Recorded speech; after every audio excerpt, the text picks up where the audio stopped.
Për të ndëruar 81 vjetorin e çlirimit të Shqipërisë, drejtuesit më të lartë të shtetit zhvilluan homazhin në varrezat e dëshmorëve të kombit. Presidenti Bajram Begaj,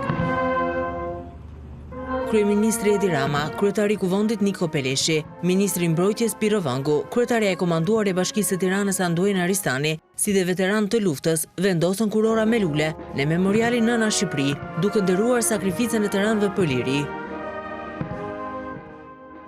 Presidenti Begaj përcolli urimet e tij me anë të një postimi në rrjetet sociale, ku thekson mirënjohje ndaj dëshmorëve.